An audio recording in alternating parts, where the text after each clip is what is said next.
Hello everyone, good morning. সকালবেলায় যাচ্ছিলাম টক দই আনতে একটু লাসি করে খাওয়ার জন্য। আর তারপরে বিকেলবেলায় একটু গেছিলাম মন্দিরের দিকে, সেখানে দেখলাম এই বড় কুমির আর সেই ছোট্ট কচ্ছপটা হচ্ছে। আর সন্ধেবেলা তো আজকে সন্ন্যাসীদের লাস্ট ছিল, মানে চড়কের লাস্ট ডে, তাই জন্য এরা ঘুরে ঘুরে এটাকে ভাঙার জন্য আগে ডান্স করলো, তারপরে কুমিরটা সবাই মিলে ভাঙা শুরু করলো। তো এগুলো দেখতে তো বেশি মজা লাগে, এই জন্যই তো এরা সন্ন্যাসী হয় হয়তো, জানি না। তো তারপর এখানে সবাই কাদা টাদা মেখে ভূত, কিন্তু এই বাচ্চাটা ঠিক সময় আসতে পারিনি বলে তো লাস্টে কাদা মেখেছে একা। তো তারপর ঝাঁপ শুরু হলো, আর তারপর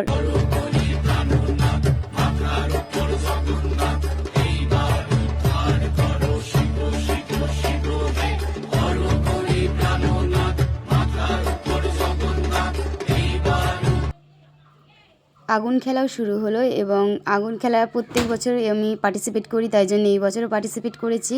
আর সবশেষে তো ভাসান ডান্স কম্পালসারি, তো সেটাও হলো। আর তারপর বাড়ি আসার আগে একটু প্রসাদ খেয়ে আমরা সবাই বাড়ি চলে এলাম।